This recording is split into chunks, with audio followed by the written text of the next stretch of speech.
Welcome to Northern Ireland, the land of a giant spirit. In this week's programme, I'll be discovering the scenic beauty of the Ards Peninsula, and I'll be continuing to discover how the people of Northern Ireland continue to take huge steps so that you can enjoy a giant adventure. This week I'll be honing my wakeboarding skills at Let's Go Hydro, Ireland's largest aqua park. I'll be strolling along Belfast's Maritime Mile in search of the new Glass of Thrones walking trail with its 6 imposing stained glass windows.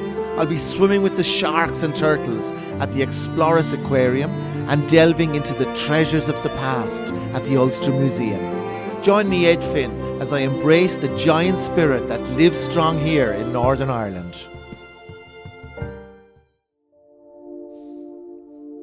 I begin my journey in the beautiful, quaint town of Portaferry, located at the southernmost point of the Ards Peninsula. A short 8-minute ferry ride to Strangford is a great way to visit this area of outstanding natural beauty. Recently nominated as one of the best places to live in Northern Ireland, the Sunday Times travel guide said, "Live in Strangford, Portaferry, or any of the villages around this beautiful island-studded lough, and you've got unbeatable wildlife and scenery right on your doorstep."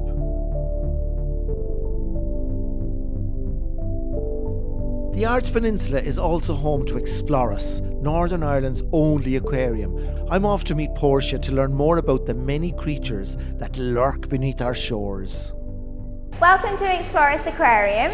Here we've got one of our lovely starfish, which you are more than welcome to touch. The water is a bit cold because it comes straight in from Strangford Lough. Wow, I've never touched a starfish before. So if you touch them on the top, you can see they're a bit rougher than people expect. Absolutely. And you can see underneath. They're sandpaper like. Yeah. Yeah. And he's got his lovely little feet here, which are very sticky. Wow. And that's how they move about. And they're very strange because what they do is when they have food, they actually expel their stomach contents onto the food, digest it, and then they suck it back up. Wow. It's not very nice.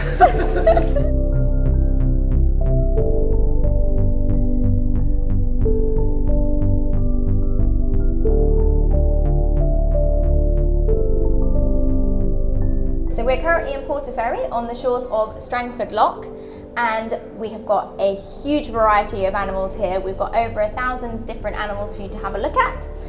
We've got tropical fish, we've got temperate fish. We've newly opened our penguin area as well. We've got loads of reptiles, otters, and of course we've got the seals. Yeah, no, it's really cool. I mean, I couldn't believe you've got, like, I'm looking here at stingrays, sharks, lovely turtles. You've got a really, I'm actually quite surprised you've got such a variety of different animals here. Yeah, in the past few years, a lot of developments have happened, and we've got a huge wealth of things that you'll find in all different parts of the globe. We've really tried to cover various different aspects. This is my favourite tank by far. As you said, we've got the huge stingray, we've got the lovely sharks, and we have got our rescue turtle, JC, as well. Of course, this is the only aquarium you have up in Northern Ireland, right? Yeah, so it's really worth the visit, no matter where you're visiting in Northern Ireland, because we are the only aquarium, you're right. And you can do all sorts of things like touching a starfish, seeing the crocodile getting fed, watching the penguins, and of course our lovely ocean tank as well with our sharks.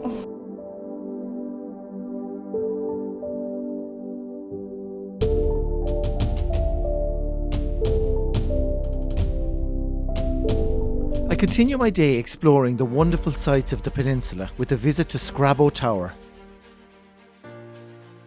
Scrabo Tower stands imposingly on the hill above the town of Newton Ards. Designed by Charles Lanyon and W.H. Lynn, it was built in 1857 as a memorial to Charles William Stewart, the 3rd Marquess of Derry, for his kindness to the local people during the potato famine. A short hop from Scrabo Tower brings you to the lovely town of Bangor and Ballyholme Beach, where you can enjoy that quintessential seaside town experience. Bangor is a seaside resort on Belfast's doorstep. It has previously been named the most desirable place to live in Northern Ireland and is easily accessible by train and car. Bangor is brimming with places to explore. Bangor Castle, the Abbey, Northdown Museum, the panoramic Big Wheel and the picturesque marina. And there are many festivals held here throughout the year. Just 10 miles from Bangor is the world-famous Mount Stewart Gardens. The gardens at Mount Stewart in County Down are one of the most celebrated and original gardens of the 20th century. Lady Edith's passion for bold planting, coupled with the mild climate of Strangford Lough, allows rare and tender plants from across the world to thrive in this celebrated garden. It is truly a garden of the imagination. A great way to finish off your Ards Peninsula experience is with a spot of kayaking out on the loch. John Hubbox is a kayak expert and trained chef. He knows Strangford Lough intimately, and I hope that he will keep me dry today as I explore this hidden gem. So I'm really looking forward to this today, John. Now, glide with the tide, right? So basically, that means that we're gonna go kayaking, and then I'm gonna forage for mussels, and then we're gonna cook the mussels. So I'm very at home in the water. Perfect. The mussels better be careful. Well, hopefully. I love mussels. Hopefully not today. And we're going to have a great time. Now you're gliding.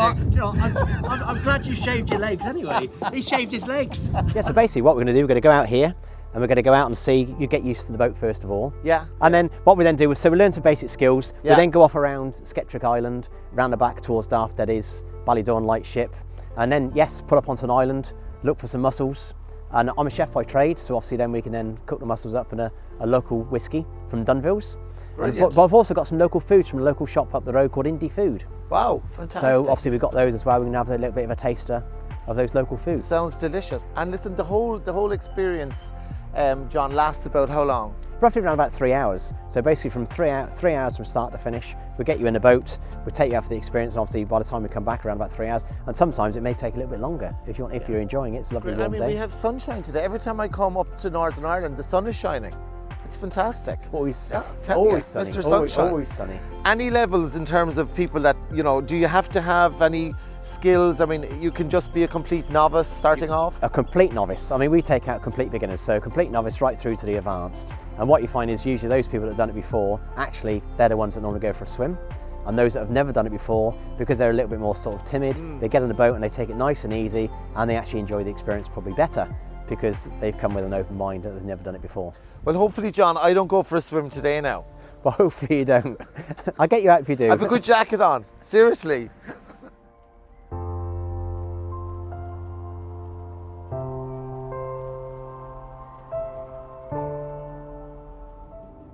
I'm finishing off my wonderful Ards Peninsula day with a leisurely stroll through Belfast, which Lonely Planet named the best place to visit in 2018.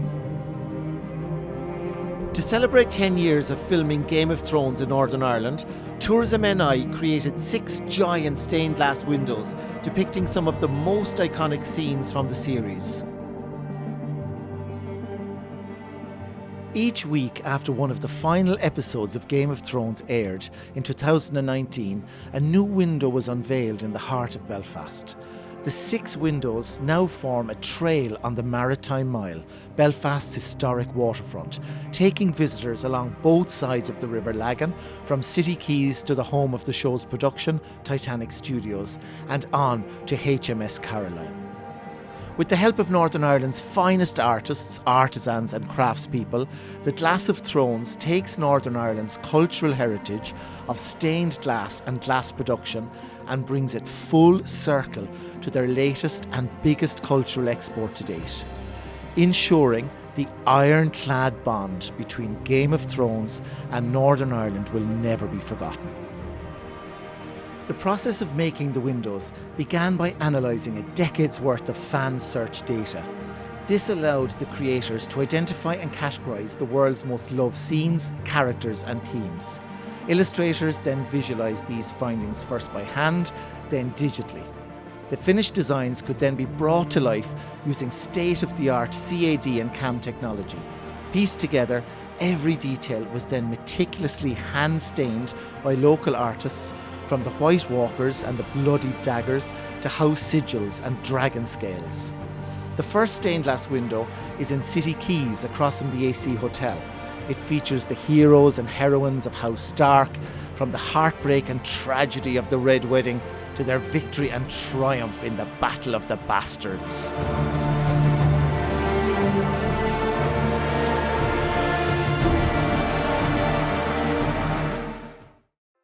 The Ulster Museum is the home of Northern Ireland's treasures past and present and offers something for everyone, from art lovers to historians. Entrance is free to all, and here you come face to face with ancient Egyptian mummies, prehistoric dinosaurs and the Derry Girls. I'm here today to meet with Visitor Services Manager Jessica Hoyle.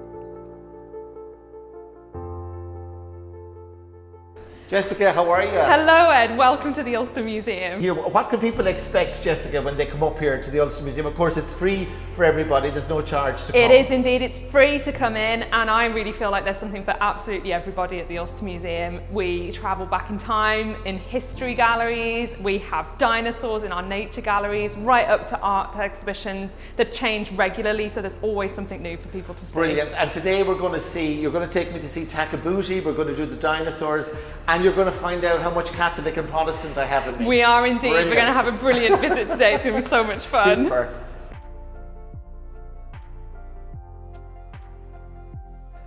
So Jessica, I've been really looking forward to this. This is Takabooty, of course, one of the highlights of a visit here to the Ulster Museum. And she arrived here a little bit earlier than me, 1835. So I'd love you to tell me all about Takabooty and how she died.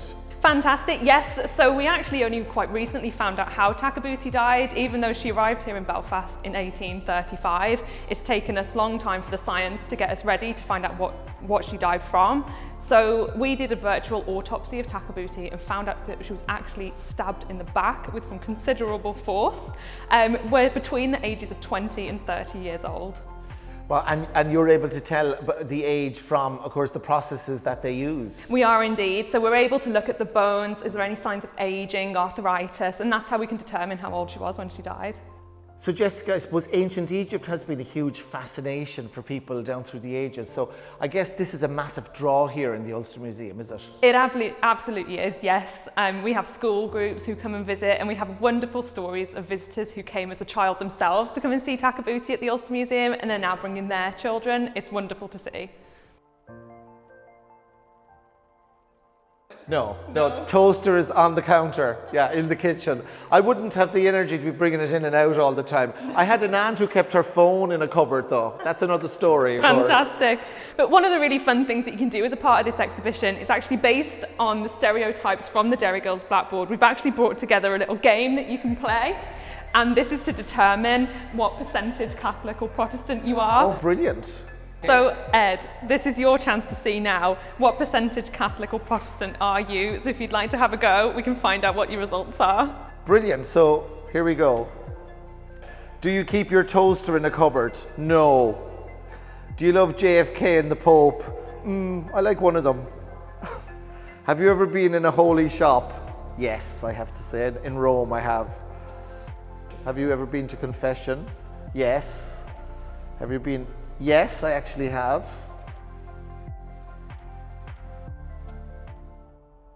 No, I love ABBA. I love flutes. Okay, I like a bit of incense, yeah. I'm really scared to know what the result of this is. So then Ed, a final thing you can do in this gallery is we've looked at the differences in the Derry Girls board around Protestants and Catholics. So what are the similarities? This is where visitors can put what they believe are the similarities between us all. Okay, so I'm going to say we both love jam and we both love Enya, I think, and we both love sunshine. And we both love green and orange. There we go. I think I've been very diplomatic. Fantastic. Everybody must be very small up here, very short, Jessica. So If you put your head there in the circle, make sure you're having a good smile. This is of tomorrow.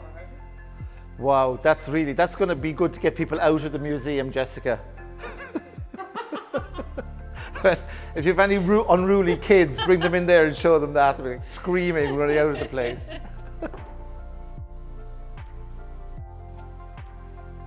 So Ed, this is another highlight that you can see around the Ulster Museum, and a recent thing that we've put into the museum, and it's Ireland's only dinosaur fossils. So these were found in the 1980s in Islandmagee, County Antrim. They're 200 million years old. So I just think they're fantastic and a real highlight for people when they're coming to visit us. I mean, that's amazing. 200 million years old, isn't that incredible? And they were found, as you said here, in Island McGee in County Antrim. They were indeed, yes, and they're actually the only evidence of dinosaurs ever found in Ireland. So they're a real special display and something that you can't see anywhere else. Yeah, I'll show you a few dinosaurs when you come to Dublin, Jessica. I head off to spend a few hours meandering around the 5 floors of the museum's hidden treasures.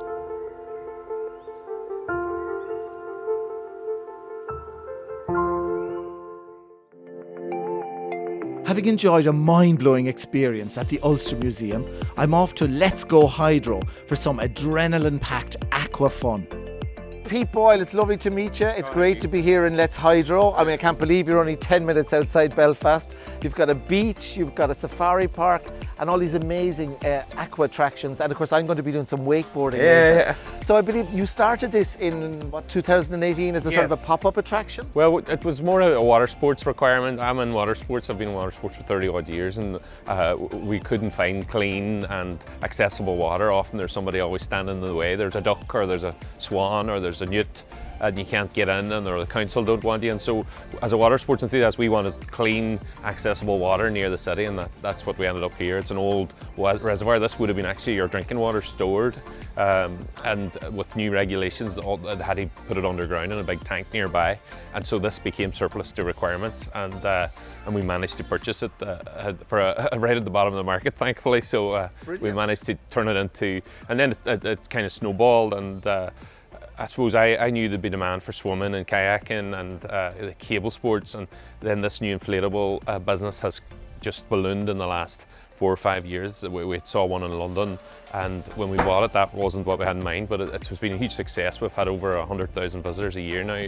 and really the demand's there. It's close to the city, so city people can come without having to drive all the way to the north coast, you know, so they can have a beach experience here. Yeah, and as I was saying, just 10 minutes from Belfast, which is great. Now, when you come up, Pete, here, you have got different things. You've got glamping pods, you've got self-catering accommodation, and people, of course, now are not just doing overnights, they're staying for 3 and 4 days, and because they're not traveling so much, of course. So it's great that you can come here and you can stay for 3 or 4 nights. Yeah, well, at the start we tried to think of a name for the business, so we were saying, well, it's a water park, but it really is a resort, and resort was the name that we said. It's Let's Go Hydro Resort, and the resort really encompasses everything that we have here. I mean, it's the sort of thing that you'll go to overseas, so we've brought it here. People said we were mad with the weather.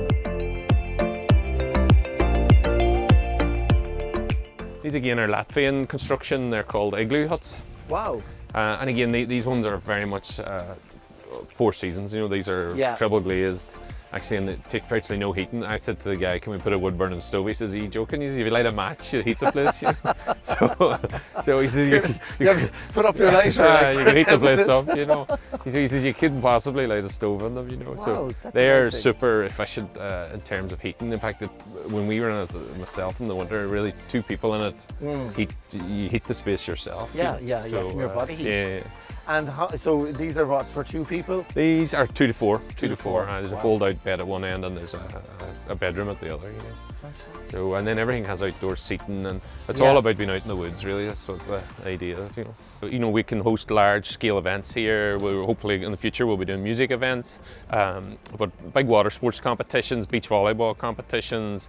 We hope to have an international World Championship at canoe polo coming, international wakeboarding competition. So, really, it's a whole mixed-use resort. And on a Saturday mornings, we'll have park run as well. So park runs back on a Saturday morning, so people staying over can get out and do their activity. But it's just that new way people are living their lives, and activity-based lives and activity-based holidays. Going and sitting somewhere doing nothing's not really attractive to people anymore. And what's also great, I mean, in the evening you have a drive-in cinema, you've got a pizzeria, so it's like it's almost like you're having that quintessential American experience. Yeah, well, and we after. also have a licensed restaurant, so we know you can have a beer with your pizza. So the drive-in was a COVID thing, and we've kept it on for now, and it's going pretty well. And I think it's the only permanent drive-in in the whole island of Ireland. So hopefully people enjoy that too. It's a different experience. And I mean, for when you come, I suppose here you've got all different levels of instruction, so you can come and be a complete beginner, or you know, like me, an advanced wakeboarder, right?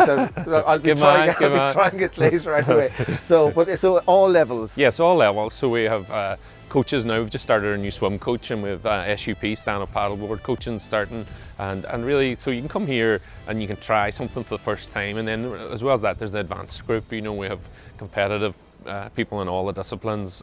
One of the latest things are beach volleyball. We're very proud of our beach volleyball, and the sand. You know, we had to bring in I think 70 tons of sand, specially made just for the Olympic standard sand, and it really is a fantastic facility. The nets are being imported from the United States, and that's one of it.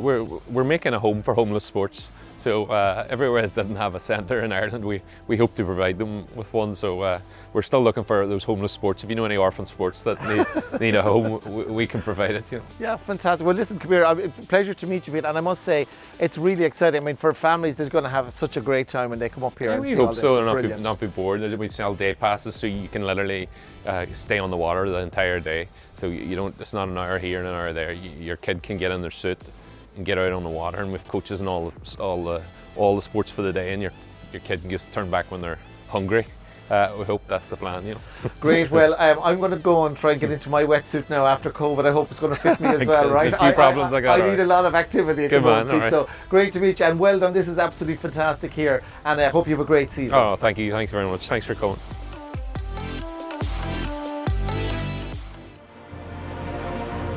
If you haven't been up to Northern Ireland, you are really missing something special. Belfast is a bustling city, not just famous for the birthplace of the world's most famous ship, it also offers amazing value for money, a fantastic variety of places to stay, and some of the world's best Michelin star restaurants such as Ox, Epic and the Muddlers Club.